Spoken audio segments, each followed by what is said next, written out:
This is Our View, the voice of the Washington Federation of State Employees. We're the people who make Washington work.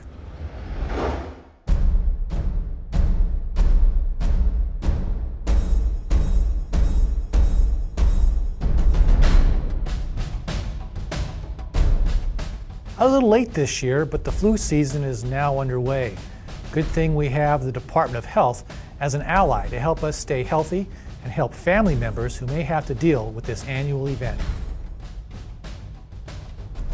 You know, the Department of Health and public health in general, state and local public health, are looking out for your health every day.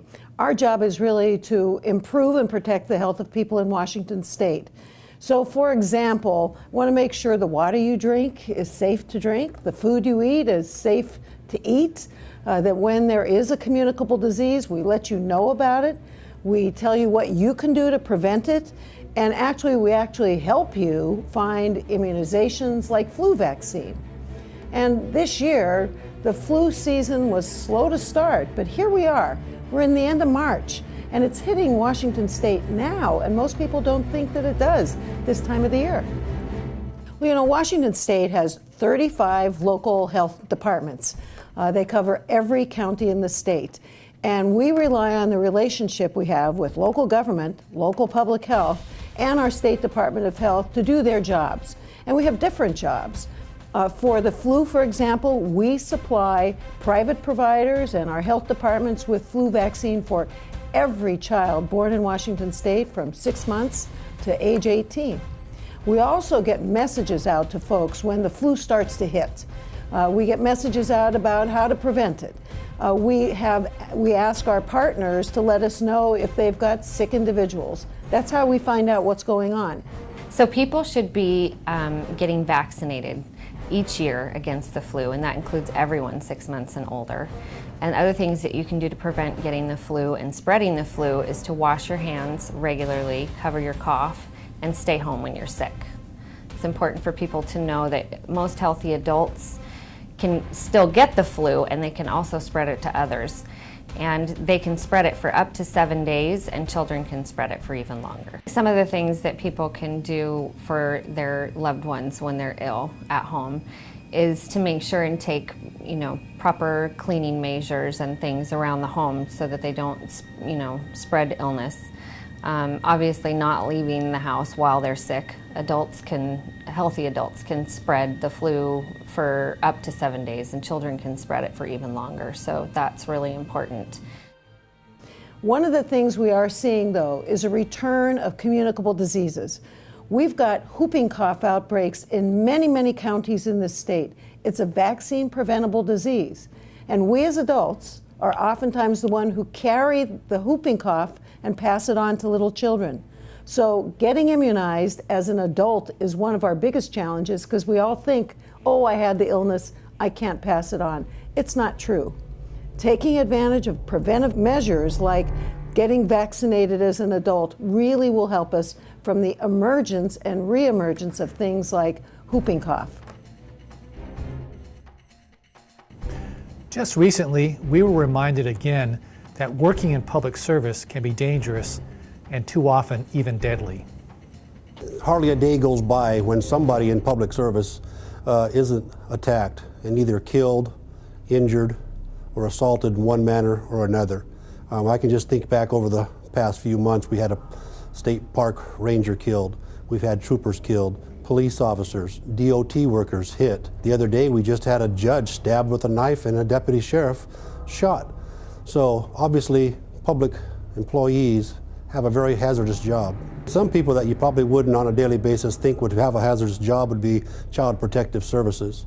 But I think, just look back here within the last month, we had the Josh Powell incident where the Child Protective Service lady was taking the children's out there, and we saw what happened there. And that particular person could have been injured at that time as well. The state mental hospitals, I was told recently that they have the highest injury rate of any public workers. Well, I think historically public workers have been looked on as second-class citizens, if you will. Anytime there's any type of an economic or monetary deficit, people look to them, they need to take a cut. They got too easy of a job.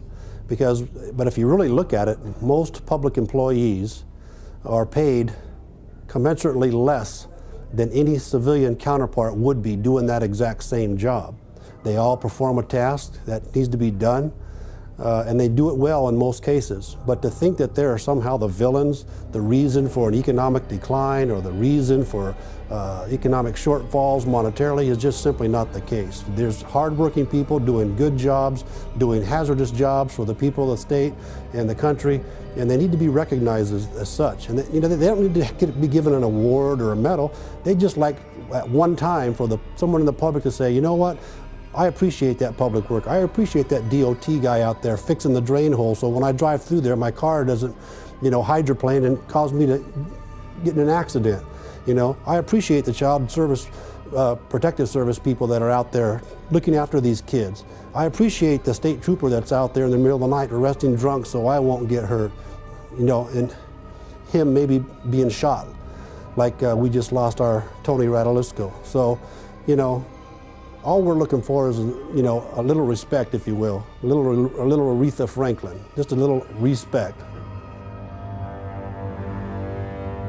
A long strike of dock workers is underway in New Zealand. A Washington labor leader recently went there to stand with fellow longshore workers, knowing that when dock workers are treated unfairly, it's only a matter of time before it spreads to ports around the world, including the ports of Washington State.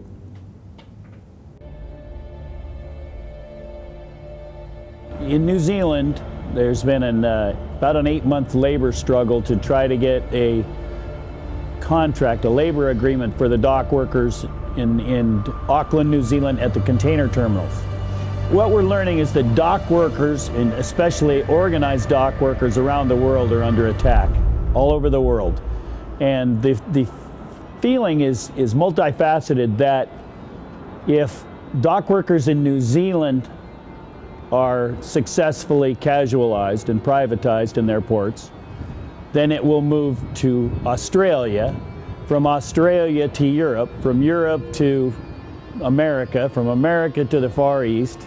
So it's just a general consensus that all dockers around the world are facing the same challenges. We feel like we're brothers and sisters around the world now through the ITF, the International Transport Workers Federation Union. Around the world, the dock workers have united to help each other when these struggles happen in any country. So in this particular case, the International Longshore and Warehouse Union, which I'm a member of, sent 16 rank and file members that represented the presidents and rank and file members from many of the locals on the West Coast. We are not taking it lying down, and we're in this for the long haul. Those workers are in it for the long haul. They are receiving financial support from unions around the world. We will be picking up that call soon, probably. The bishops in Auckland, New Zealand have asked to mediate between the mayor of the city, who the council and the mayor hire the executive director. And so, no, we're not taking this lying down, and the fight is far from over. The month of April includes many days important in labor history. Here are some labor history dates for the month of April. No fooling. On April 1, 1897, organized union miners got the 8-hour day. That's 115 years ago. The official struggle for the 8-day actually began in 1882. On April 4, 1965, a 6-year strike at the Portland Oregonian ended. Unfortunately, that newspaper is still non-union. On the same day, but in 1968, Martin Luther King was assassinated while helping sanitation engineers in Memphis, Tennessee, organize. The great singer, actor, athlete, and union supporter Paul Robeson was born on April 9, 1898. Robeson was a graduate of Rutgers University in New Jersey. He was an all-star football player, got a law degree, spoke 20 languages, was in several movies, including the original version of Showboat. And he visited Seattle and the Peace Park at Blaine in 1952 during the McCarthy period. Our government took away his passport during that time for, you guessed it, political reasons. Frances Perkins, the woman chosen by President Franklin D. Roosevelt to head the U.S. Department of Labor, was born on April 10, 1880. Perkins was New York State Labor Secretary at the time of the Triangle Shirtwaist Fire in New York City in 1911. It had a major influence on her life and career. Clarence Darrow, who defended many Unionists in his legal career, was born on April 18, 1857.